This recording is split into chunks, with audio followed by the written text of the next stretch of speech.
يا منزل الآيات والفرقان بيني وبينك حرمة القرآن اشرح به صدري لمعرفة الهدى واعصم به قلبي من الشيطان يسر به أمري Mes chers frères, mes chères sœurs de l'association Hayat, je suis heureux de rentrer en contact avec vous moyennant ce communiqué. Inch'Allah, je vais essayer maintenant de manière régulière de vous proposer des communiqués afin de pouvoir participer là où je me trouve, Inch'Allah, à la structuration de l'association Hayat en Ile-de-France, Inch'Allah.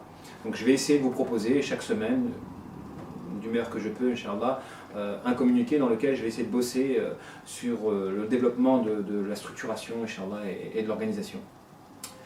Donc je vais parler, Inch'Allah, de plusieurs choses afin de pouvoir vous aider à perfectionner votre organisation, et je vais commencer par un rappel très important. Allah subhanahu wa ta'ala dit dans un verset du Coran: أَلَمْ يَأْنِ لِلَّذِينَ آمَنُوا أَنْ تَخْشَعَ قُلُوبُهُمْ لِذِكْرِ اللَّهِ وَمَا نَزَلَ مِنَ الْحَقِّ وَلَا يَكُونُوا كَالَّذِينَ أُوتُوا الْكِتَابَ مِنْ قَبْلُ فَطَالَ عَلَيْهِمُ الْأَمَدُّ فَقَسَّتْ قُلُوبُهُمْ وَكَثِيرٌ مِنْهُمْ فَاسِقُونَ.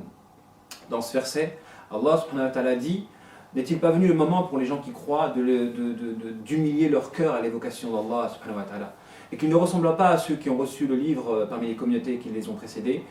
Le temps a duré et leur cœur, des conséquences de la longévité du temps, se sont endurcis, et beaucoup parmi eux furent des pervers. Ainsi, dans ce verset du Coran, Allah subhanahu wa ta'ala nous interdit de laisser durcir nos cœurs par la longévité du temps. Il nous interdit en quelque sorte de perdre de l'engouement dans la pratique religieuse, d'où le devoir et la nécessité de ne pas être victime de la monotonie et de se battre constamment afin de conserver notre ferveur, notre engouement à pratiquer et à réaliser nos objectifs. D'où la nécessité, Inch'Allah, de travailler à ce que notre engouement, notre action ne perd jamais en intensité. C'est les enseignements que l'on tire de ce verset du Coran, parce que parmi les communautés qui nous ont précédés, justement, celles-ci ont laissé leur cœur s'endurcir des conséquences de la longévité du temps. Elles sont tombées dans le piège de la monotonie, et nous ne devons pas tomber dans le piège de la monotonie. Nous devons toujours avoir à l'esprit l'objectif qu'est la réalisation du tawhid, et de travailler du meilleur que l'on peut afin que chaque jour qui suit soit meilleur que le jour qui précède dans la réalisation de notre objectif qu'est le parachèvement, Inch'Allah, du tawhid. Et pour cela, Inch'Allah, je vais vous parler du membre. Un membre de l'association Hayat, et c'est pas n'importe qui, c'est pas n'importe quelle personne qui va dire je suis membre de l'association Hayat, voilà. Non, un membre doit vérifier certaines caractéristiques. Et parmi les caractéristiques du membre, il y a le fait qu'il doit respecter l'autorité générale et l'autorité de son département. Il doit croire au tawhid, à la lecture du tawhid. Il doit participer aux consultations et réaliser les tâches qui lui seront distribuées lors de ces consultations.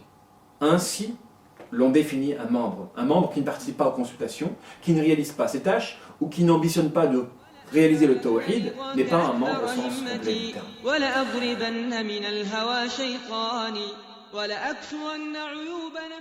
Afin de pouvoir consolider notre lien, nous avons le devoir, Inch'Allah, de travailler ensemble, de nous engager ensemble, en respectant une charte commune et en nous réunissant par l'entremise de consultations.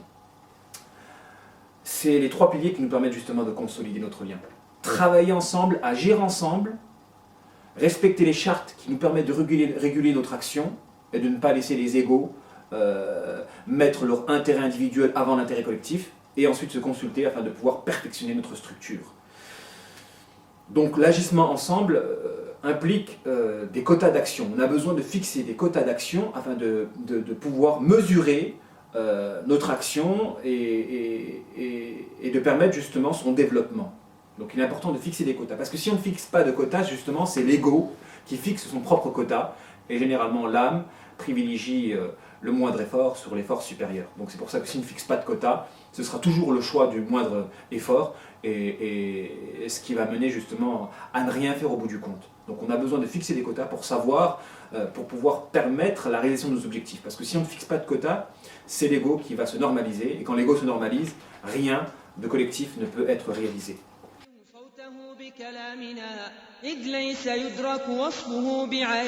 La nécessité, enfin, ce qui peut permettre justement la réalisation de nos objectifs, il y a le fait de fixer des chartes à chacun de nos départements. Parce que la charte, c'est le document qui nous permet de réguler nos agissements. Sans une charte collective, ce sera les intérêts de chacun qui voudront se privilégier au détriment de l'intérêt collectif. On a besoin de fixer une charte afin que l'intérêt collectif soit respecté par la délimitation des égos individuels dans leurs élans.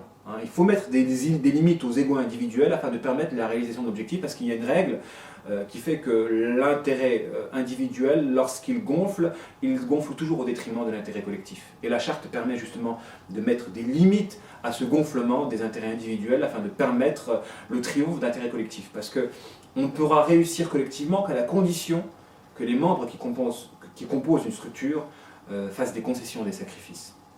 Ensuite, on a besoin de se consulter. La consultation est primordiale dans la réalisation de nos dessins. Et celle-ci possède des piliers. Parmi les piliers de la consultation, il y a le fait d'écrire la date de la consultation, de notifier les personnes qui seront présentes lors de cette consultation, de traiter les questions d'ordre général, de traiter les questions en cours, de voir s'il y a des manquements vis-à-vis des actions en cours, de proposer des actions amélioratrices de ces manquements et de discuter de projets à établir.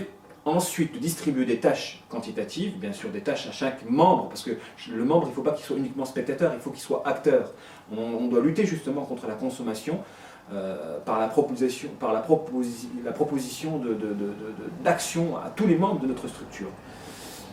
Et il faut fixer ensuite en finale un échéancier à la réalisation des tâches qui seront distribuées lors des consultations. Donc c'est important qu'une consultation respecte toutes ces étapes-là.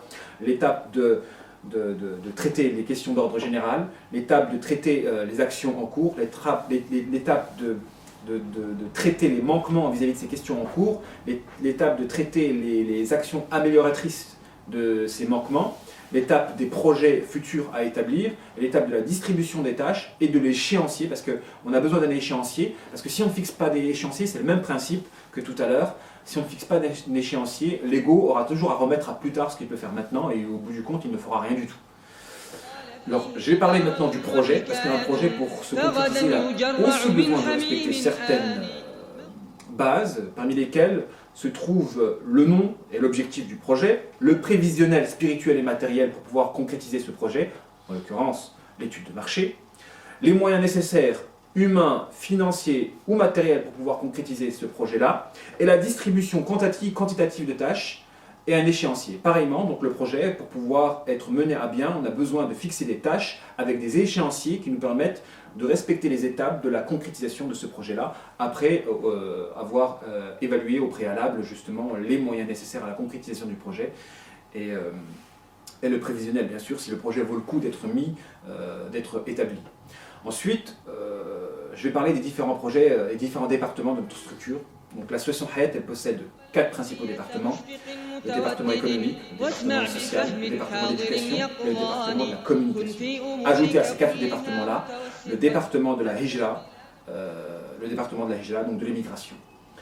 Donc toutes les structures qui s'affilieront à notre association, il n'est pas nécessaire pour eux de vérifier tous les départements. Ils peuvent faire uniquement un département parce qu'ils n'ont pas les moyens justement d'être complets. Mais ils devront s'atteler à travailler, à perfectionner leur structure jusqu'à justement se compléter et être global dans leur action. Donc je vais résumer, pour chaque département, je vais essayer de proposer le projet pour chaque département. Donc le projet de la communication, normalement, c'est le site internet. Il faut bosser à perfectionner le site internet, car grâce au site internet, on pourra permettre de donner une image de notre structure, donc de communiquer sur l'extérieur et de communiquer en intérieur. Par exemple, ce communiqué-là, ce sera par l'entremise du site internet qu'il sera véhiculé et qui permettra de maintenir le lien entre nous. Donc le site internet, c'est la vitrine de l'association et c'est par le site internet qu'on pourra communiquer en externe ou en interne. Donc c'est le projet sur lequel il faut bosser au niveau de la com. Donc responsable de la communication, Hanan, tu as du travail à ce niveau-là. Le projet du département d'éducation, c'est l'école. Hein, il nous faut une école. C'est vrai que nous sommes spécialistes dans l'enseignement thérapeutique, mais il nous faut une école qui va essayer d'enseigner différentes matières, que je vais diviser par deux, les sciences thérapeutiques et les sciences islamiques. Dans les sciences thérapeutiques, nous avons la psychologie, le mentalisme, le profilage, la sexologie et la science de la réconciliation dans le couple ou dans la famille. Donc ces sciences thérapeutiques et aussi des sciences islamiques, donc l'enseignement du Coran, de la Sunna, de la principologie et de la méthodologie, donc de la croyance et du minhaj, de l'histoire et de l'actualité, de l'eschatologie, de la langue arabe et de la spiritualité. Donc ça, c'est les différentes sciences et les séminaires, etc. Donc il faut fonder une école, même si on n'est pas complet dans l'enseignement, au moins qu'il y ait une école qui permet de former et de forger et de purifier le cœur et d'éduquer l'âme.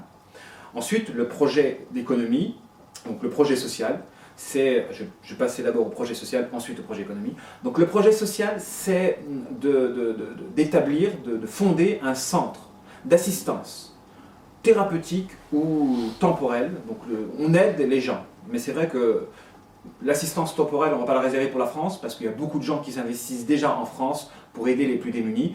Nous allons plus concentrer notre assistance aux démunis du Cham qui sont dans le besoin, Inch'Allah. On va essayer de concentrer notre attention sur le Cham.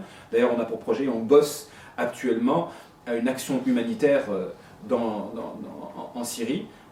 Donc c'est pourquoi, Inch'Allah, on va essayer déjà d'établir un projet dans lequel nous allons prochainement essayer de venir en aide aux plus démunis. Donc il y a du travail au niveau de la communication, justement, pour pouvoir mener à bien ce projet-là, et un travail aussi au niveau de l'économie. Donc le but de ce département-là, donc le social, c'est de créer un centre. Mais pour vous, en France, ce sera plus un centre thérapeutique chargé de veiller à régler tous les problèmes d'ordre spirituel, relationnel, mental ou autre. Le département d'économie aura pour fonction, donc le projet du département d'économie, c'est de constituer, de fonder une forme de banque. Une banque dans le sens où il aura pour mission de mettre en relation des investisseurs, des gens qui veulent travailler et des gens qui ont des idées. Hein, le but, c'est de développer la richesse, de créer de la richesse, de créer des entreprises et d'assurer l'indépendance financière des membres dans leur objectif de faire une hijra. Parce que le but du département d'économie, c'est de réunir beaucoup d'argent afin de pouvoir réaliser l'objectif du département de la hijra, qui est la constitution d'une ville. Donc voilà, j'ai exposé les différents projets de notre structure et les grandes lignes, Inch'Allah, afin de pouvoir vous aider à bosser. Parce que le but, Inch'Allah, c'est de noter chaque structure afin que l'on puisse développer l'émulation et la concurrence dans l'action. Ça peut permettre justement de stimuler l'engouement de ceux qui sont moins engagés que d'autres. Donc le but de cela, Inch'Allah, c'est que toutes les personnes qui sont, enfin toutes les gens, les personnes et les gens en dehors de l'Île-de-France qui désirent adhérer à l'association Hayat et à s'investir à nos côtés, parce qu'ils croient en nos objectifs, en notre compréhension du tawhid, qu'ils se joignent à nous, Inch'Allah, afin que l'on puisse les aider à s'organiser, à se structurer à la hauteur justement de ce que je viens de vous exposer. Ce me fut un plaisir, Inch'Allah, d'avoir partagé ces quelques minutes avec vous, et j'espère, Inch'Allah, en partager d'autres. Je vais essayer de faire un communiqué une fois par semaine. Et c'est ma manière à moi de contribuer là où je me trouve, à l'engagement là où vous vous trouvez, Inch'Allah, dans la réalisation de notre objectif qui est de consolider notre lien dans l'action, Inch'Allah. Wassalamu alaikum wa rahmatullahi ta'ala wa barakatuh. Passez le salam, Inch'Allah, à tous les membres de l'association Hayat. Vous me manquez, Inch'Allah, et j'espère vous retrouver très bientôt dans une action au service de la communauté, au service d'Allah. إن التراويح راحة في ليله ونشاط كل عويجز كسلان والله ما جعل التراويح منكرا إلا المجوس وشيعة الصلبان والحج مفترض عليك وشرطه أمن الطريق وصحة الأبدان كبره